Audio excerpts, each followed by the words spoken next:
Welcome to CWS Christian Writing and Speaking. I'm your host, Jackie Wilson, and today's guest says he's a Jesus follower, family man, people lover, serial starter, community builder, tent maker, Phoenix dweller, film nerd, and iced Americano addict. He said, but really, that's just the tip of the iceberg. He said, ever since he started his first business at age 11, he's been starting things from scratch and serving the Phoenix community in a myriad of ways, from being the instigator behind #YesPHX and PHX Startup Week. He is also an author. His book is titled Do Nothing, and he is the CEO of Journeyage. Let's welcome to the CWS stage, Mr. Jonathan Cottrell. Welcome, Jonathan. Hey, thank you so much, Jackie. Really appreciate being here. Yeah, I'm excited, of course, to hear your story. When I think about you as a youngster, and I think about all the children today and the various things that they're doing. At age 11, you were actually starting businesses, but you didn't stop there. You kept on going, and now you have this book out and you're helping people in so many ways. Please share your story with our audience. I really appreciate it. Yeah, well, I don't know if many people remember, but there was a store in the mall I remember as a kid. It gives a little peek into my psyche as a child, but there was a store called Successories, and they had all these posters, inspirational words. It would say risk, and it would have a ship out in on stormy waters, and it would say ships are safe in the harbor, but that's not what ships were made for. So instead of, band posters on my wall as a kid, those were the types of posters that were on my wall, and definitely had that entrepreneurial drive in me very young, and followed that. I mean, ultimately, like I said, I really identify more as a starter than an entrepreneur, because it doesn't need to be necessarily a business that I'm starting, but it could be community related events. I've planted churches, written books. So now it's, all of these different aspects of starting something, building something, and creating something from scratch. And I really love that process. And now with 3 kids of my own with my wife, it's fun to see how that takes shape in them and how that creativity takes shape in them. But I think that creativity is in all of us. I think that's part of the image of God that we've been made in, is to be creators of some sort. And I think, honestly, a lot of my journey and path, both in faith as well as in business and all these different aspects, which are, there's only, one path, we can compartmentalize as much as we want. But I would say that for me, the things that I've really learned over the years, I've tried to, put into this book, and because my latest book, Do Nothing, The Simple Principles of Jesus to Accomplish Anything. And the reason is, I think that there's a lot that we can do, and there's a lot that's vying for our attention to do. And it's not that nothing ultimately needs to be done, but this idea that Jesus said in the garden when he said, apart from me, you can do nothing. What's it really mean? What's that look like? How do we embrace these spiritual principles of faith and rest and partnership with the Lord and discernment? And the more that we do that, the easier, I would say, all of our journeys will be. But it's definitely a hard one, especially for doers like me. So I'm writing as much to myself as much as I do to others in that. I love it. Can you tell us more about your book? I appreciate that. I think I write even at length in the beginning of the book just about some of the journey that I was on to write that. It wasn't the book I expected to write or even perhaps planned to write. But I would say this, I think, like with any book,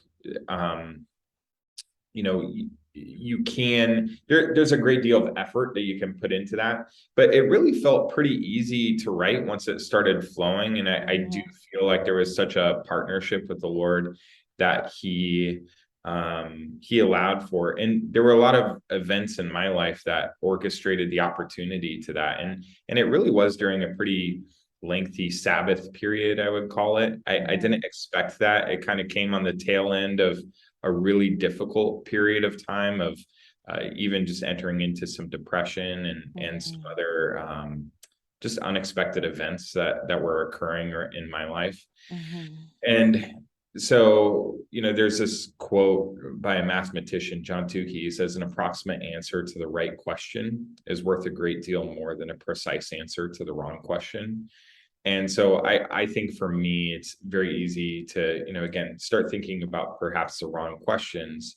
So the questions I ask in the book are, what can I do based on what Jesus says in John 15:5, where, he says, apart from me, you can do nothing.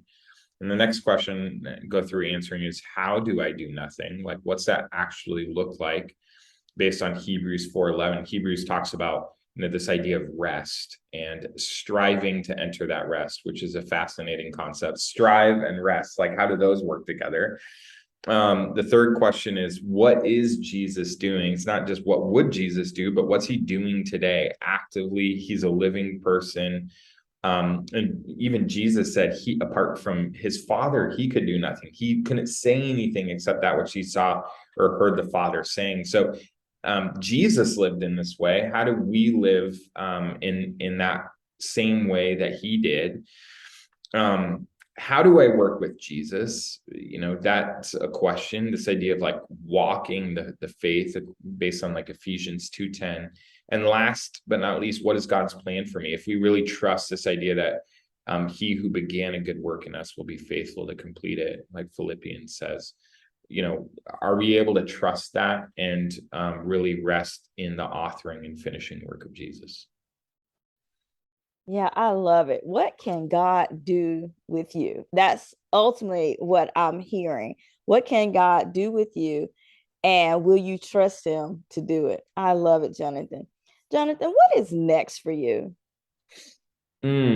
Gosh, next is such a big question. I actually even talk about that in the book a little bit. The idea that, next, I think is sometimes my code word or my looking for like that next big thing. And, I just turned 40 and I was super pumped about entering into my 40s, had a great celebration of that with my family and friends.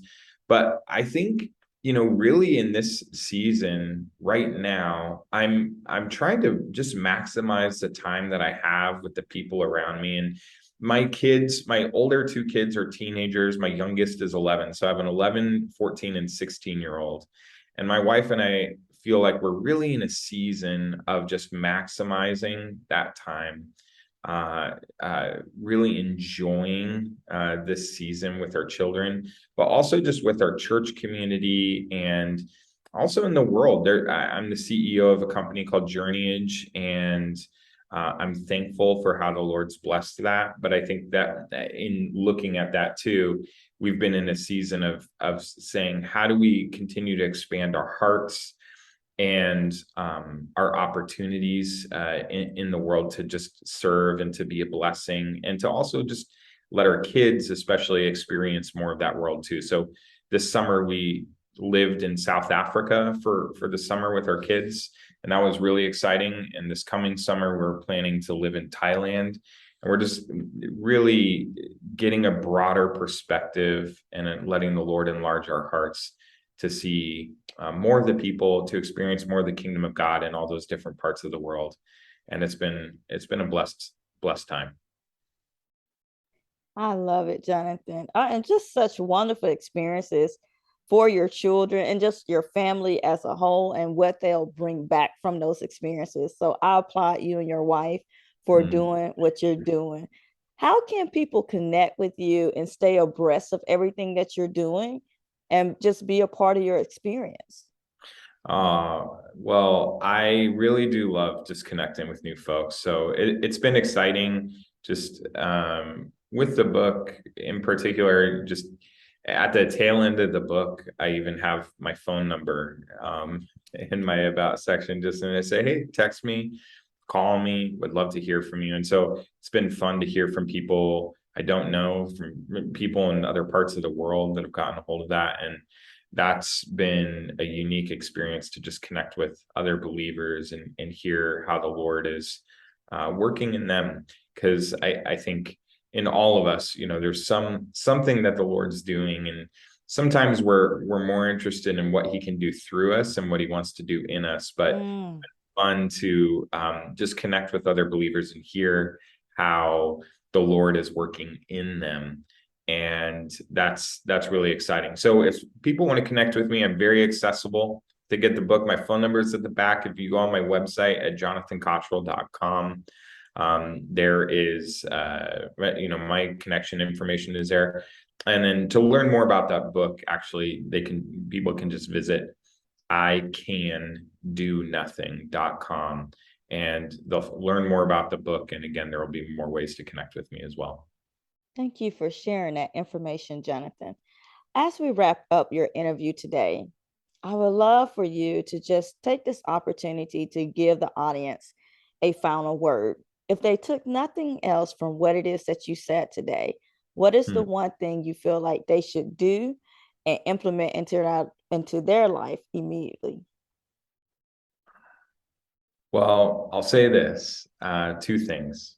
One, I do believe that Jesus and faith is more about principles and not a prescription. So I think that all of us are in different journeys, and how the Lord is working and operating in our life is going to look slightly different in all of us. So it's not a formula per se. But if I had to boil down, my hope for people would be that I'm praying that people learn how to peacefully rest, better Mm. discern, and calmly walk forward in the completed work of Jesus. And as that happens, I think we'll be in a much better place. And ultimately, I think that the Lord will be accomplishing more of what He wants to be accomplishing, both in us and through us. Amen to that. Thank you so much, Jonathan, for sharing with our audience today. CWS audience, you have heard him. First of all, let's think about what God is doing in us, okay? And not just about what you feel like he can do through you.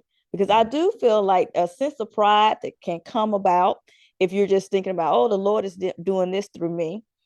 But think about what it is that he's trying to do inside of you, because ultimately what is inside of you is going to reflect out into the world. That's right. Thank you so much for listening to today's episode. And until next time, beautiful people, God bless.